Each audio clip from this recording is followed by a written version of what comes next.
Okay, we're live again. Thought we were having some technical difficulties there, but I think I got it all figured out.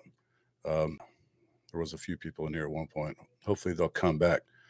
Like I said, I haven't done a whole lot of live streams before, so I'm still kind of new to this, so bear with me on that. Uh, yeah, welcome to NinerCast. I'm Chris. Here we just talk about 49er football without a lot of the bullshit. I don't do any crazy hot takes. So, if you're just into getting to the meat and potatoes of everything and just, you know, 49er football without ESPN hot take bullshit, you've come to the right place. All right, so let's just get into it. Got some stuff we want to discuss today. If you might have seen the thumbnail, what makes them so special? Today we're going to talk about Brock Purdy and Brandon Aiyuk. Now, even before like the emergence of Brock Purdy, Brandon was one of my favorite players the last couple years, especially last year. Really broke out, looked really good. Uh, the jersey I want to get this coming up season 2, which I should already have one already. I have to get that done. Make sure you like and subscribe so I can get that jersey, huh? The race to 1,000 subs. No, but for real though, I'm a real 49ers fan. I think I said that in the video the other day. I don't know why that keeps popping up. I don't mean to like say other people aren't real 49er fans. I just want to be clear that I'm from California. I live in Northern California, like up in the north, though. I'm not from the Bay Area. I don't consider the Bay Area Northern California. No disrespect to you people that are in the Bay Area. Northern California is where I live up in the mountains. But yeah, I'm not some content creator that lives in like Idaho who's just trying to make a buck off doing YouTube videos. So, I have a real job and stuff. I'm actually on my lunch break right now. So let's get into what the show is about, what makes him special. We'll start with Brock Purdy. Now, I think is what makes Brock special. To me, it's that thing you can't find in the draft report, the thing you can't get at the combine. It's what's in between his ears. It's the way he can read the defense, which I think is special for someone of his age and the amount of starts. Even when he came in last year against Miami, dude looked sharp. He was delivering. He was getting the ball in the right spot, the first and second windows, first, second, third reads. It's not normal. I know, a lot of people say, well, that's just like hyperbole for 49er fans. Dude, I've watched a lot of quarterbacks since Joe and Steve. I can tell you. We haven't had anything like this in a while. Maybe the last was maybe Jeff Garcia, who was pretty mobile and had some awareness and some scrambling ability. But this dude's got something. I'm high on Brock, as many people are, and many people should be. What else about Brock? Let's get into it. I have notes, man. I'm prepared. Pocket awareness, which kind of leads into what I was just saying before. It's that in between the ears thing, that unknown, that unwritten, whatever it is that he has, the it, as Brandon Aiyuk says. We'll talk about him next. The it factor. He can move around the way he sees he feels the pressure coming. And we talked about this a bit last year where we wanted him to move up in the pocket, climb the ladder. And we saw that against Pittsburgh this previous week. So you can see that he's already making strides in that department. And that's awesome for a player as young as he is. Still 23 years old. Doesn't even have a full season to start yet. So the pocket awareness also goes into the next part, which we know as pocket awareness or pocket manipulation. Okay. We already talked about pocket awareness. Pocket manipulation. This is something a lot of people have said about many great quarterbacks. Generally, these are people who are more straight back passers, in the pocket. But that's also been thrown down a lot on what made Tom Brady so great was the way he can manipulate the pocket. Obviously, he wasn't a great scrambler. I mean, he didn't move around and make a lot of plays with his legs. But when you watch him play, you could see the way when he felt the pressure coming, he would just shimmy from he'd go to his left or he'd go to his right, step back, take another hitch step, step forward. He could manipulate the pocket to help with some of his limitations. And I think Brock's got a version of that. The spin move he did on dude was that Mika on Sunday against the Pittsburgh Steelers, and he made that dude look like a fool. He got cooked pretty bad. And that kind of goes in that whole pocket awareness and pocket manipulation thing as well. He totally baited that dude in. He knew he's coming. The funny thing is he didn't like even act like he looked at him. He's like, I don't even see this dude coming. He totally played it like he didn't see him. He knew that guy was coming. He was a free rusher. He just waited till that dude got close and spun out of there. And that's the mobility factor that he has that I don't think a lot of us thought was there. And I know a million commentators have talked about that, but that is something that I think is something we didn't expect really coming from a seventh round, the last pick, seventh round.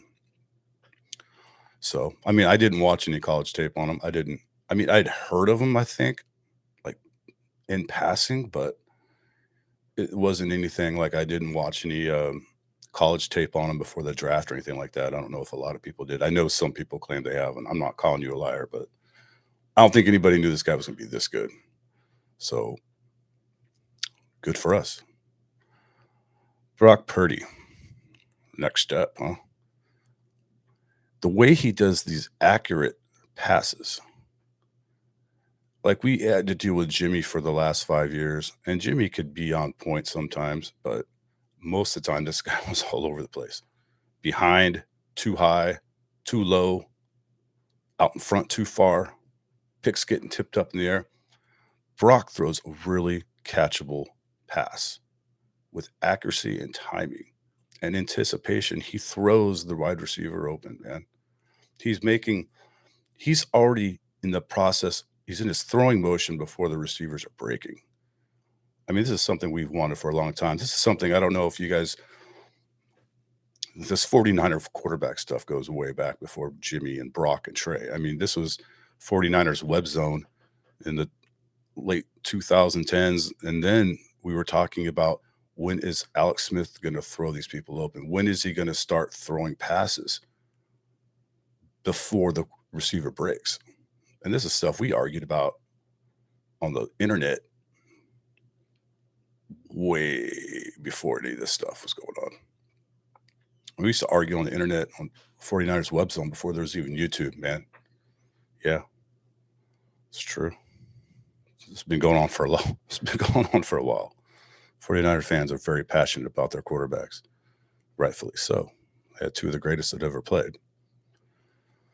So the accuracy is just another great thing. I mean, that's obviously a huge thing with quarterbacks. I'm not trying to like minimize that. That's obviously a huge thing between having what you got between the ears and the it factor, having the ability to throw accurate, catchable passes, hitting receivers in stride, and anticipation. These are all great things. Everything I'm naming right now should have everybody excited, and that's why most people are. But I'm just giving you my opinion, what I think is pretty badass.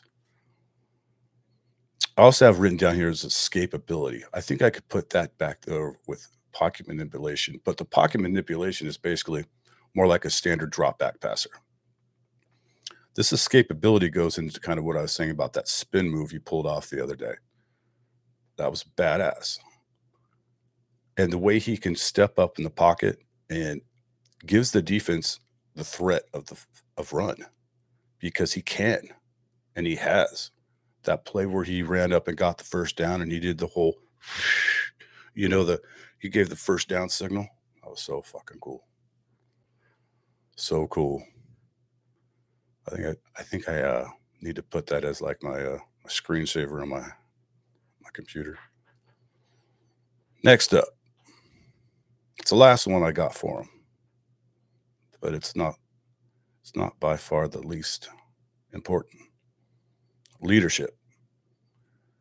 Dude going to his second year is voted by his teammates a team captain. That's a huge deal. I know other people have talked about it, and I'm not trying to like jump on other people's coattails, but that is a huge deal. Any of you that ever played sports knows that's a huge thing when your teammates hold you in high regard. It's a big deal. It's super big deal. Um, and to be 23 years old and have that many veterans on there, all pros, Pro Bowlers, some future Hall of Famers, you're going to that huddle and you're taking that command. And I know some people want to say it's like ego, and I I don't know if it's so much ego. I think it's self confidence, and I think there's a big difference. I mean, someone could be an egomaniac and they can be a total asshole and not a good person to society, in my opinion.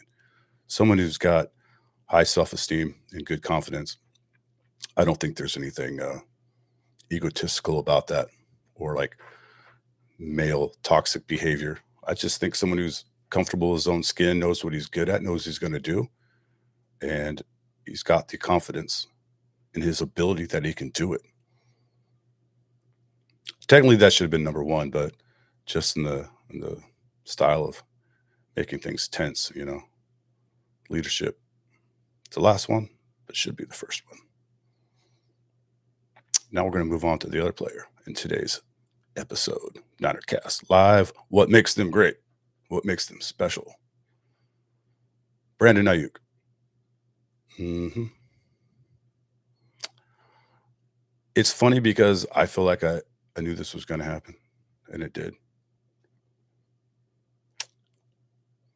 Brandon, what makes him special? Well, I'll just get right to the badass thing because when I played football, I was a defensive player. I played linebacker and D end. So my favorite thing about Brandon, especially coming off this week, is that downfield blocking. You saw it last year when he helped spring Debo. He did a lot last year. In the first game this year, he put that dude on his ass. He decleated, pancake blocked him. You don't see that in this NFL. You see it on our team, but you just don't see this. This is rare. It is super special, and it is super badass, and should not be n- underlooked at. Is that the word? Underlooked? I think you know what I'm talking about. And I mean, I could talk about this for 15 more minutes if I wanted to. I mean, it's so epic. And he could have just stopped at that point. He kept on running to make more blocks. Super cool, dude. Getting separation. That's the next one I have on my list. And I think that's because, in my opinion, he is the only true one receiver one on this team. And that is something that he does that just Debo just doesn't do, and that's get separation. He gets himself open as what I would say is a true number one receiver. And that's not a knock at Debo. Trust me, Debo will make this show as well on what makes him special. But today it's about Brandon because of the badass week they had. And I can assure you there'll be a Debo on future episodes. But getting that separation went like against Pittsburgh when he broke that dude's ankles and he slipped. And it pisses me off when a lot of people just say, "Oh man, that was super easy. The corner just fell down." No, he made that dude fall down. Be honest with yourself. He shook that dude, and that dude just didn't know what to do. He got confused. He was stuck on stupid, man, and he went down. Don't take that away from Brandon, punk. Ugh. Okay, getting separation. Got it. His route running.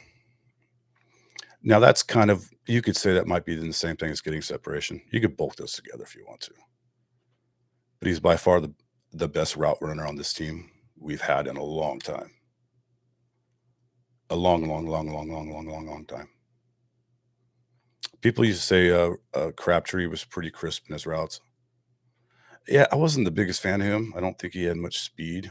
I mean, there was always someone on his ass, but I guess he ran pretty crisp routes. But Brandon, I think, is by far the best one we've had in a long time. I don't think it's close, in my opinion.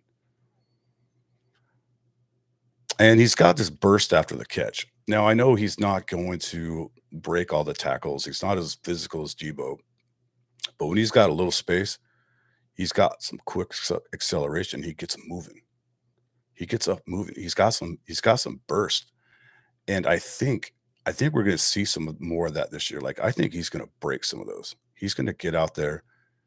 He's just gotta get past. There's always one dude after he gets the ball and he gets this little burst, there's always like one dude who just gets a piece of him. I think he's gonna break some of those and he's gonna take a lot to the house this year. That's my opinion. That's not a hot take. I'm not here doing hot takes. I just think that's an opinion.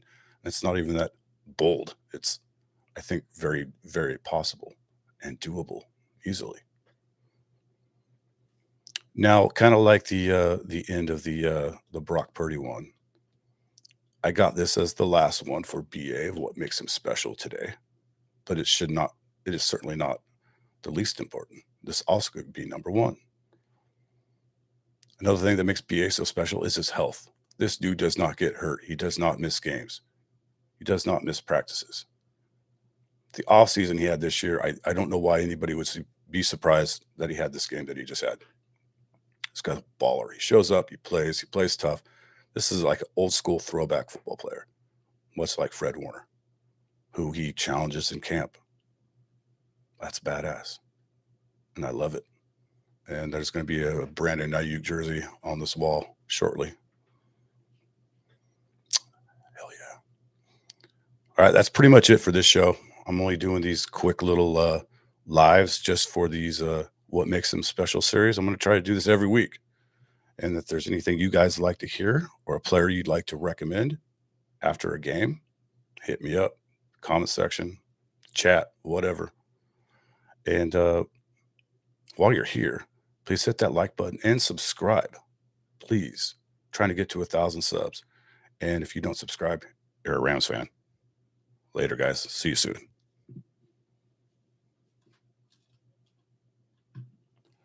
Bye bye.